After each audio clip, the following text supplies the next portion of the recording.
G'day, mate. Welcome to Friday Facts 331. We have the 18 release and we have the Train Pathfinder changes, and Mojo's had his pathfinding updated. Hey, mate. Hi. So, we had the 18 release slipped in during the week quietly when nobody was watching. Yeah, it just we were expecting it all on Feb 30, and then came out not even January 20 something like. Well, I was going to go for January 32nd for a second there, but let's just leave that. Yeah, not even January 32nd. Yeah, it popped up out of the blue. I was at least expecting to have a Friday Fact, so like, yes, 18's coming out next week. It's going to be a Tuesday release, and then it's like, oh shit, 18's out. I happen to be streaming They Are Billions at the time, and my Discord just exploded with multiple people saying 18's out, and we're like, okay, let's go look at 18, and then we did the wave defense, which I haven't done since it was changed in 16.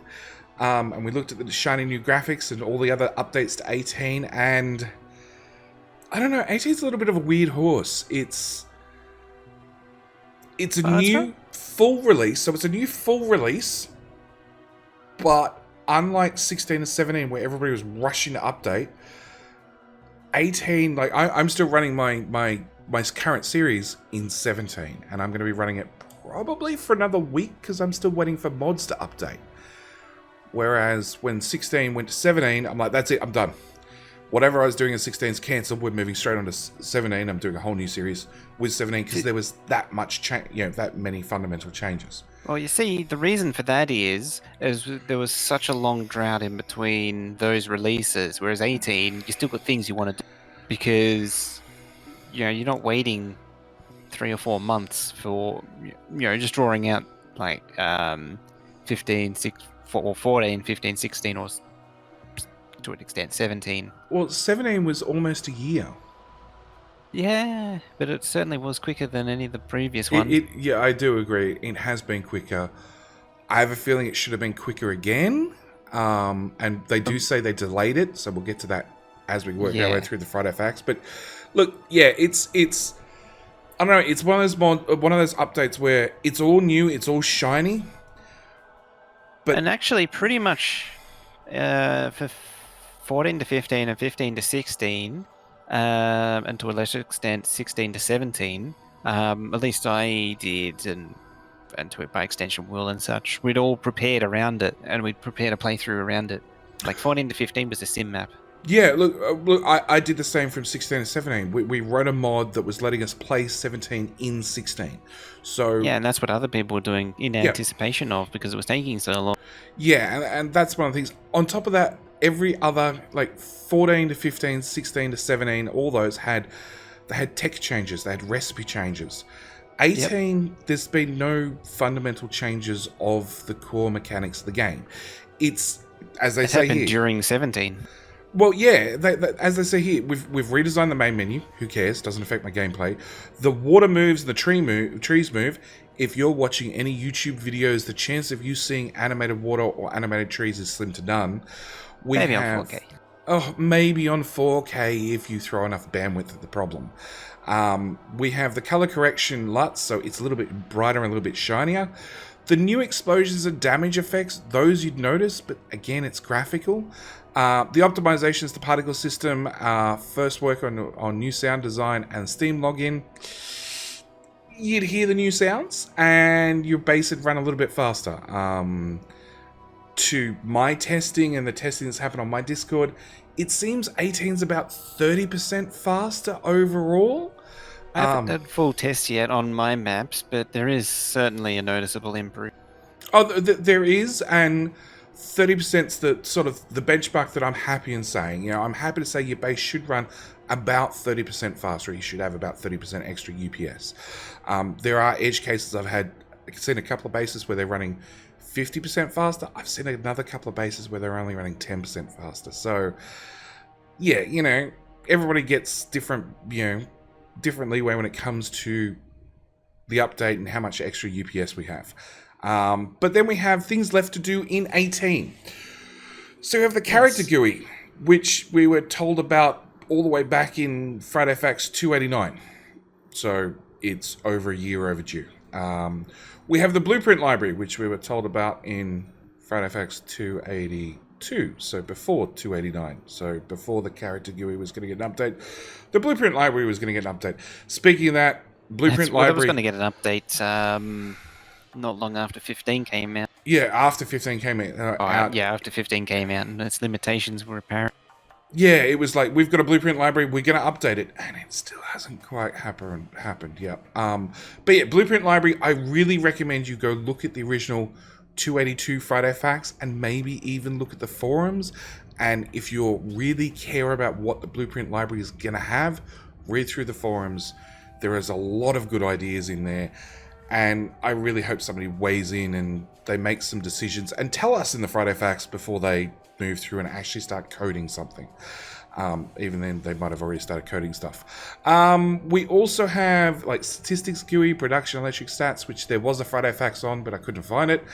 Entity... Vaguely remember those. Yeah, the entity GUIs, which I don't remember, or maybe I do. I don't know. Chat and minimap, I don't remember those either. No. Oh, actually, no, I do remember a shiny minimap. Yeah, I remember a shiny minimap at some stage. So more GUI is going to be added into 18. The offshore pump redesign, which we haven't seen yet at all. The assembly machine redesign, which we did see back in Friday Facts 290. It doesn't actually specifically say the MIP map. That was the MIP map thing you're referring to. Yeah, it was the MIP map. I would have thought they'd say the MIP. Well, the MIP map stuff hasn't made it in either. So, yeah, it's see what happens. Because they did upgrade power poles and other things to come in, and they haven't showed up either. We got a big... May have decided against. Maybe, but like... Hang on, I think the assembly machine redesign is something different. I seem to vaguely remember something mentioned more recently. I don't recall what it is. Well, I remember this one with the mip maps where we actually got confirmed that the green assembly is actually green, it's no longer yellow. And maybe they were talking about redesigning and upgrading the actual assembly machine graphic itself.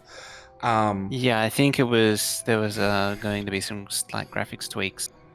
Yeah, but like even the mip maps, which we covered back in Friday Facts 290, so what's that, 40 weeks ago, haven't made it into the game yet.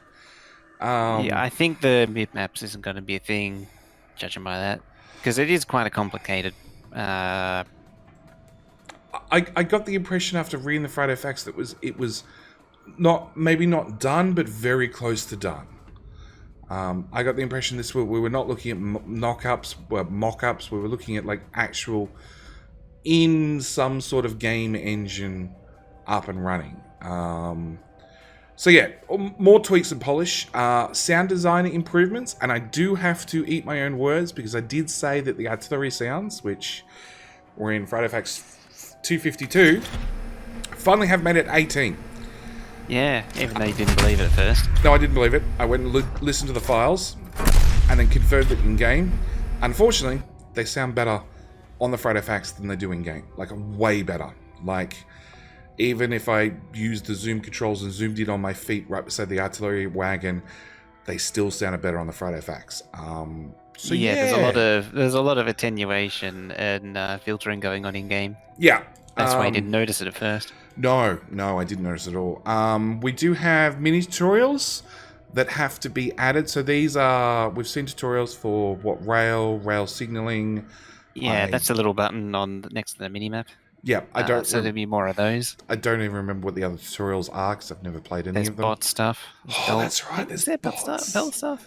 I have no idea about bots. Only remember the bots and the train stuff.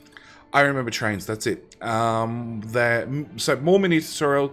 They need to replace the new player experience, which they did do, and we all had a test run of, and that's going to go back to the old tutorial, which I'm really still hoping they do some tweaks on, because the old tutorial is just... It's not very good. It's minimalistic. And the other ones, well, the old tutorial is really just a campaign. Well, it's one tutorial and then 3 campaign. Yeah, very constrained missions. They're not really tutorial missions. it needs some work. We can agree on that much. It needs some Yeah. serious work. Final game balance and tweaks. This is in here, and I don't know what game balance is left. Not unless you're writing custom code for like PvP scenarios, because I know PvP balance is way off. Because Factorio was never designed to be PvP. Yeah, it's never gonna do it. But yeah, balancing wise, I think we're a bit late for that. I'm pretty sure we've got all the balance done and we're happy with. And then I can't immediately think of any other balancing that needs to be done. Yeah, and then we've got localization and proofreading, which is, one of those things that'll happen just before 18. So there is some stuff to add. But yeah, they did make 18 a major version because it was going to break a lot of mods. I won't say all the mods. Some of them, and I do have a video coming out in like 24 hours on how you can hack some mods up to 18. Use at your own risk. But yeah, a lot of mods did break in some way, shape, or form. It's usually when there's major API updates that happens. Yeah. Because the API code changes and that makes it incapable. You'll know it because the thing will throw a fit when it's trying to load or, say, fail to load the mod. Yeah, there's one small change that most people can fix with just a simple notepad character editor or text editor, which will update a lot of mods into 18, and that's why so many mods have been updated already. I'm still waiting on... Half my mods are updated for my series, the other half aren't, so... Yeah, but the character GUI. So initially we'd planned for the character GUI to be the first in the 18 release. However, the task was proving quite difficult the way it was written, and when the release date came, it was not ready. So we delayed the entire 18 release twice, and after a tough and thorough review, we decided to discard most of the work and start fresh with a different team member. So the character GUI, and something me, Mojo, and Colonel Will were talking about like 20 minutes ago, the character GUI and pipes are part of the base game. They're in version 1. Which means they, along with a lot of the old code, have no details, no comments, no how this stuff works. Which is an absolute nightmare for anybody who had to work on them. Well, assuming it hadn't been completely overhauled since, like, later on, like in version 10. Yeah.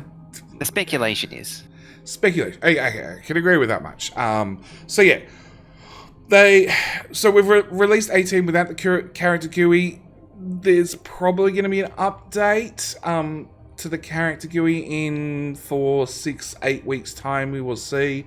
But yeah, after this decision, Dominic, who was working on the character GUI, decided he was going to leave Factorio team. And I do want to put in a clarification here, because it's come up through Reddit and in their forums, a lot of other places, that Dominic didn't leave. He wasn't forced out. He just decided, with the two major projects being pipes and fluid control and the character GUI, no longer on his plate, he was going to move on and do a new project somewhere else. So yeah, he wasn't forced out. No, it wasn't. So the tone of that line of text about the character GUI kind of paints the wrong. Yeah, it paints the wrong picture. So then we move on to the campaign cancelled. So 2 weeks ago, we mentioned two different approaches to the campaign. In this Friday Facts, we announced the campaign has been cancelled, thrown out, it's gone. And V realized a couple of things. So, is the campaign meant to be the way on how to play the game, or just extra content? Should the campaign try to mimic free play? Is losing progress and starting from scratch that much of a problem? So, you and I were both treating the new player experience as a real tutorial. Yeah. And they're now deciding they're not going to have one at all. Which we're going to roll back to the old... So they've rolled back to the old ones. They'll probably give them some polish still, I suspect. Yeah, I'm really hoping so, like I said, because they're a bit rough. Very, very, very rough. They probably haven't been looked at since 12, I would guess. They have been updated. Have they? Like, yeah, you know how the science has changed and a few recipes have changed. I think, no, because you only go through to blue science. Yeah, so it had to be changed. So they've had to do one change for blue science and probably a change for military science. Yeah. Yeah, something broke, like the train mission. I can't remember what it was. Something made it impossible to finish. Yeah, okay. So they've had to do patches. I don't think it's had a real overhaul, so to speak. So, yeah, it's. Yeah. Look, I'm really disappointed that the new player experience campaign is gone. It was one of the things I was really, really looking forward to. That and artillery sounds that actually sound like artillery, because at the moment they sound like potato guns. Yep. Oh, you got your artillery sounds. Yeah, It but just doesn't they, sound. they, they It's sound just like potato guns. They sound like potato guns. I want them to sound like artillery. there's too much low frequency in it, so you don't really hear them. No, it's just, yeah. Yeah, it's fine if you pull the sound out and play it external to Factorio. Sounds great. But yeah, inside Factorio, not so much. So yeah, they are now still looking. It's still possible to add a campaign after the 1.0 launch, but for now, I believe that embedding the idea of the campaign gives us the focus we'll need to on the core of the game for the upcoming months. So that made me look up the actual scenarios in the game currently available. And Mojo confirmed, thinks that Transport Belt Madness, what was it, Wave Defense? Transport Belt Madness, tight spots, and Yeah. I think because there was 3 scenarios originally, I think it was Supply Challenge. Supply Challenge. Yeah. We're all in the original Kickstarter or Indiegogo rewards. So yeah, and then the 3 rewards for buying it before Steam release. Yeah.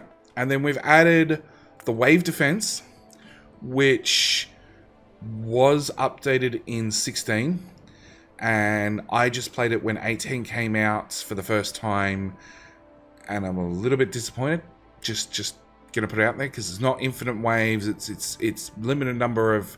You're on an island. See, that was with the fighters. surprise to me because I remember when I played it last, it was infinite waves on a restricted map. In 15, yes, in 15 it was a restricted map. It was small. It was square. Infinite waves. And I've actually got a YouTube video up of me playing the wave defense. At about 2 hours in, I killed off every single biter and had the corner area where they spawn in covered with 2 rows of flamethrowers. So every single biter, as they spawned, died to fire. It was great. I had it covered. And more money than I could sink into any sort of upgrade. The new wave defense, you start on an island with biters. It's like the old one. You don't have tech you need to work out. Each time you get a kill, you get coins. You can spend those coins on upgrades. But I think Colonel Wills swung by my stream and he said that he'd done it previously with 8 players in sub 20 minutes by just going out and just murdering all the spawners really quickly, done and dusted with pistols. So yeah, it's a little bit of a pushover. We didn't find it. Yeah, it's the kind of one which wasn't intended with multiplayer in mind. Look, in single player it'd probably be more difficult, but it's just It's just a matter of time. It's not that hard. There's the PvP challenge, which anybody knows, or anybody who has played it worked out very quickly that Factorio is not balanced around PvP, but it's a great idea. Not great. It's good for Race to the Rocket sort of deals, or King of the Hill. There's some other modes that it's got. Yeah, it's got the core scenario is actually pretty good, and it's got a lot going on for it. And you can also just do sort of friendly co-op with different bases, like each team. Like you can have a team, multiple teams building bases. Yeah, the PvP challenge. The PvP scenario is really like 3 or 4 different scenarios in a scenario. The combat part is bad, but everything else is great. And then we have the team production challenge, which is, I guess it's a small. It's meant to be like a 10-15 minute game where you go head to head, completing the production objective. It's fun for a while. Yeah, look, it's one of these confined scenarios that they have spoken about in the past. But look, at the end of the day, the people like Comfy and Red Mew really have the stranglehold on really good scenario code, and they do wonderful, wonderful campaigns. Oh yeah, they've been really good. Yeah, so I don't know. I don't know if like, I'd love to see a campaign. I really, really would. But I have a feeling because they pushed it back, for all we know, Comfy and Redmew might, together separately, might end up putting out a campaign before Woob gets to. The kind of thing I was actually thinking about, the kind of thing I'd like to see is maybe not a full campaign, but at least a more like a lightly constrained narrative, or even maybe a slightly heavily constrained narrative. Maps like the original campaign, like they had their place. Look, Being restricted to like red green tech.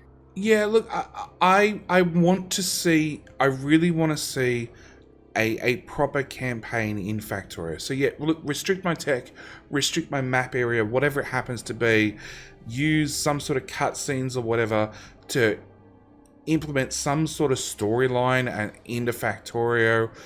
Use Compatron to your heart's content to deliver storyline and narrative to me. Or just use Compatron to kill hordes upon hordes of players. Yeah, that too, that too. Look, I want to see something when it comes to Factorio and a campaign, and I want to see something other than free play, because look, I've been playing free play for a very, very long time now. I don't play. Oh, we all have. I don't play free play anymore. I played modded versions, but I don't. You play modded free play. Yeah, but it's not stock free play, and that's what it really comes down to. So, yeah, I want to see something. I want to see something different. Yeah. So, on to Train Pathfinding. So, Train's also got an update in 18. And yeah, this was a bit of a surprise update. Yeah, I don't even remember reading it in the patch notes, but that could have been just because I skipped them. I did only skim them. I was hoping someone else would read them for me. Yeah, no, I'm not doing a video reading patch notes. There is one. There is one. So yeah, Pathfinder changes. So Boss Kid, who was brought on because he kept breaking the fluid system. poor Dominic and his fluids. Got brought on to break or fix train pathfinding as well. So there are 3 parts to a train system that we really need to understand before we can go any further. We have a rail, which is a single entity at which trains can ride. The basic That's unit the thing of you building. place. Yeah, so straights and curves. Yeah, it's the thing you put on the ground. There's a segment, which is a series of rails which are not split by junctions, signals, or stations. The basic unit for the Pathfinder, and then a block, a group of segments that are colliding or connected without signals in between them. So the basic unit for train reservations. So blocks are if you grab signals and you put them anywhere near a track, then you'll get the tracks light up with little dashed colors down the middle, and that's a block. And a segment... And that's the thing that lights up with the colors, and it forms block C. Yeah. And a segment is... That's the actual node from segment to segment that Pathfinder says. Yeah, so it's one point to the next. And then a block is the junction node. Yeah. So, the first issue... As I understand it. Yeah, the first issue. The last segment distance is not counted into penalty. Which basically means if you have a train, it's not counting from where it is... Oh, the part past the last signal to the train station into the penalty. Which meant in this particular scenario, if the trains just wanted in after passing a signal, it was going to the bottom station just because it wanted to. Just because it thought it was. Well, I thought it was closer because the signal's closer. So there was. The distance of the first segment, the lower segment, was shorter than the upper segment, even though the total length is less. Total length is, less. The total length, the total distance. The total length of the top one is less. Yeah, but it's longer to get to that first signal, and that's the part it was counting. That was what it was trading. Yeah, so that's been fixed. Yay!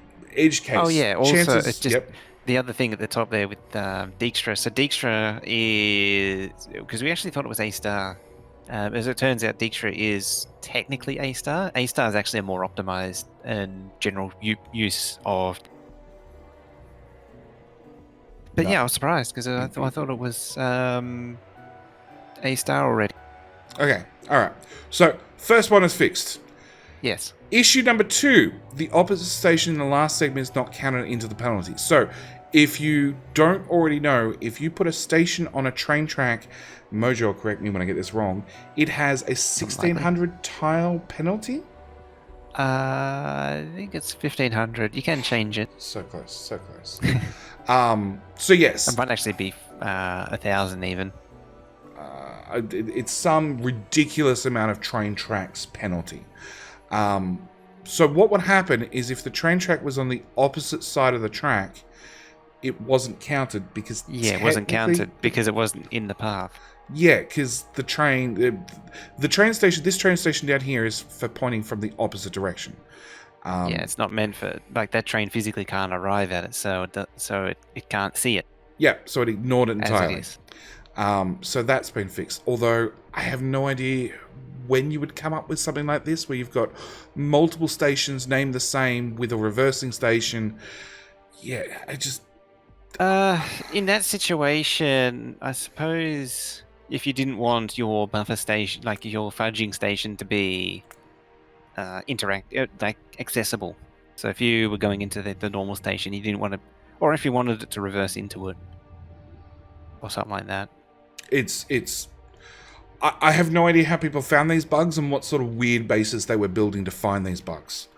It's not how I would build, no. It's a funny way to build. No. So yeah, now the Pathfinder chooses the upper path that is shorter. Both paths have a penalty of 1 station. So again, issue number 2, fixed entirely. It's going to come back to haunting. Issue number 3, the first segment distance would not consider train position. So the train is trying to go to both stations, which are both named the same, but it went to the left one because it wasn't considering where it was on the tracks. In relation to the station.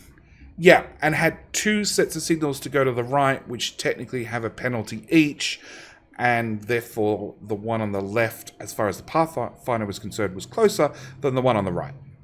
So I'm trying to remember what this penalty... I think the penalty for a signal is... It's low. It's like 10 or 20. It's very low. Oh, for a red signal, it's like 100.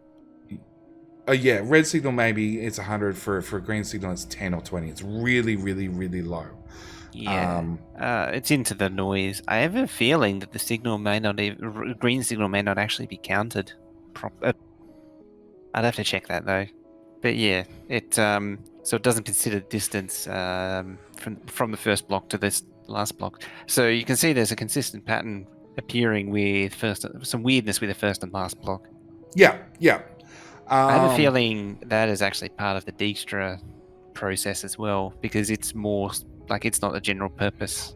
Well, going through all the text that I'm skipping over, basically he was changing the code to take account of the first and the last block in a path, or first and last segment in a path in the Pathfinder, because previously that was seemed to be skipped, but also had to account for where the train was in the current segment and what direction the train was going and what options it had. So yeah, we're covering a lot of edge cases, because the chances that you dump 2 trains in the middle of a track with 2 stations at opposite ends, and one has multiple signals, the other one has 1 signal, and you tell the train to go, is slim to none. But it could happen. So then we have issue number 4. A single segment path had priority over multi-segment paths. Yeah, so this is one that I think I've encountered this one before, but I was never able to really narrow it down, and it caused like some multi parallel lines not to work properly. Like it caused some trains to never take certain paths. So that'd be, in a real world example, multiple unload stations for something like ore, and trains would just ignore one station entirely. Didn't matter what you did. Like if it was a little bit further down and had some other funny stuff, other funny track hanging off it, it would always go for the easy one. Yeah, which in the past we've had to learn and adapt and force the trains to go down these paths. 9 times out of 10, by turning off the stations if one of the other ones was free, or manually hooking up our signals to a wire condition and manually turning them on and off. So there has been fixes for a lot of these, but it's a required manual intervention when it should work out of the box, basically. Because issue 4 I've had to some extent.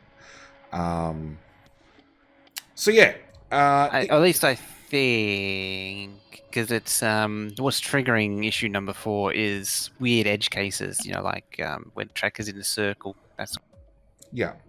So, issue number 5, the opposite station in the first segment was added to the penalty. So when he went and fixed issue 2 to add in the first segment in the penalty, he then found out that because the train is here on top of a station, it was adding the penalty of driving over the station, which it shouldn't be because it's on the station, basically, and had to go and unfix his fix, basically. the things that like the unintended. What is it? The way to hell's paved with good intentions. Yeah. Basically, he had to not count the train station if the train is sitting on the train station. Not at the train station, but sitting on the train station. So, weird edge cases on your edge cases. And then we have issue number 6, which Mojo's going to explain entirely because I've read it 5 times. I don't understand it. Not in a way that I can explain it. Yes. I still don't understand this. This is a real crazy one because, fundamentally, train is taking the longer path, even though there's a quite clearly an easier path above it, and for some reason, it's not recognizing the straight through that's above correctly. But I can struggle to explain why it's going on there. Admittedly, if I read it a few more times, it would probably. So my takeaway from this is it wasn't updating the cost of a train sitting on the tracks between signals as the distance increased from its starting position. Because I can think of a few situations where this was being a problem with multi-station unloaders and also just parallel tracks in general and lane switches and stuff, where you know how you get trains just lane switching at random. I have a feeling this is related to it. Yes, I do too. And it was because when they pathed, they got to a certain point and then they had to lane switch because there was another train in the way and that had a penalty on it. But that should be fixed. Hopefully.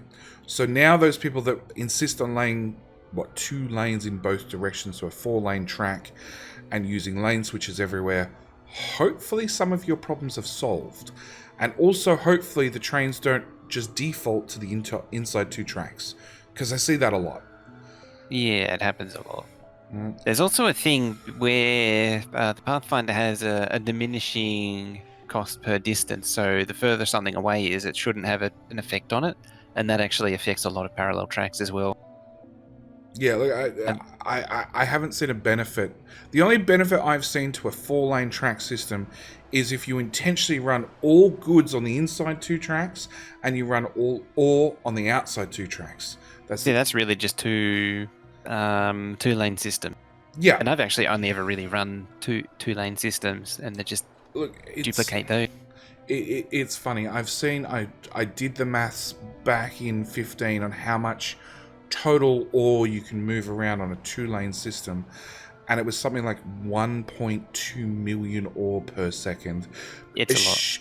Look, taking into assumption that you have no intersections, trains don't start. Trains have 0 accelerate or 0.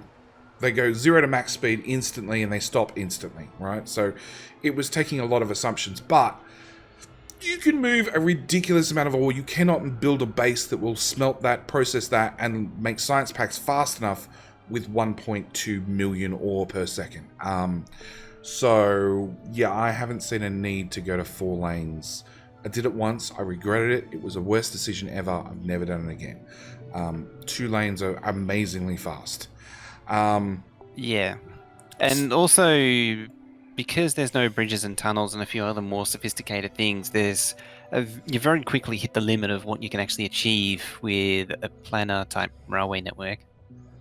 Well, going 2 lanes to 4 lanes, you've doubled the amount of track, but you've only increased the throughput by like 30% or something, according to If that. stats you get that are on Reddit on different Oh, intersections and how effective they are.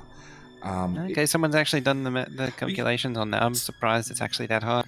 Uh, on a stock Mojo style intersection, yes, it's a very marginal improvement. If you go to some of the weird spaghetti mess with dedicated bypass lanes and all sorts of other things that take Some up of my other spaghetti junctions, look, those do get pretty decent throughput. the, some really big ones that take up a heap of space and have room for a train to park in the middle of an intersection, then you can get much higher throughput, but it means your intersections are not small and nice and neat and stuff. They now take up like 5 screens because you need to park 3 trains potentially in the middle of the intersection before they pass. So yeah, look, I made a few of those over the years. yeah. So then we have issue number 7, repathing with clear a train's counter of ticks waiting on signal. Now this one I can do. So if a train got stuck behind a train, eventually it would sit around and wait for long enough that it would be able to repath because there was an alternate route that was a longer route, but it had sat there for long enough going, I'm never going to get a chance, I'm going to repath and choose an alternate direction. And it turns out... And these are things that we know already, because at a chain signal, the train will do a full search. If the train's waiting at a chain signal and there's more than one destination, it'll do it every 5 seconds. If there's only one destination, it only validates every 5 seconds, I think. It doesn't actually do a full check. I think it's higher than that now. But one of the things that happened is when somebody was updating, ticking, optimizing something, they stopped that counter being reset. I'm pretty sure I was never actually, because I can remember the old code that Seating posted ages and ages ago. It was the penalty was mod of 30 seconds. Well, it does say, however, some fix ago changed the train behavior, and when the train no longer goes through the arriving to signal state, so the tick counter was cleared. This broke the following rule: when the train path includes a train currently waiting at a rail signal, add a penalty of 100 plus 0.1 for every tick the train has already waited. And yes, somebody broke Okay, that's the another code. penalty entirely. Yeah. Because the one I'm thinking of is the signal has a penalty of, I think it was 100 multiplied by, actually it might have been 0.1. No, it's bigger than that. It was like, it might have been just 100 multiplied by the seconds it had been sitting there for. Or 10 multiplied by the seconds it was sitting for. It was something that increased over time. And one of the best examples they have of this issue actually going on was actually way back in version 14 with the sim map. Yeah, because you have trains that just refuse to path. They'd sit there at a train signal, there'd be 4 stations lined up and opened, but they'd chosen the 5th station and they just wouldn't move. Yeah, they would all commit to one station, but then every 20 seconds or so, there was every 10 out of 30 seconds. I actually did figure this out, but it was like every time the counter reached about, I think it was 18 to 20 seconds, the penalty was big enough for them to find the right stations, and so everything would move for about 10 seconds out of the 30-second window. Yeah. And yeah, I thought that was fixed in... It was fixed. Going into 15. But then they broke it. Yeah, and then it was broken again. And now it's been refixed again, which is really good because I have seen trains sit there at a chain signal, not move, just do nothing. At the same time, this is really important. I like this feature. We now have a repathed pop-up that pops up. At least it looks to be. I haven't been able to confirm Maybe it. a debug thing because our seating had one of those where it pops up repathing. Well, I've seen... It was something that he only had. I've seen no path. So we've seen no path to death. And these look to be at different heights. Just fractionally. Yeah, so the one seating had in his... Because I saw a picture of it. He showed ages ago. It showed the repath in green popping up. Yeah. So And I'm it was purely for testing. He was doing some testing with it. look.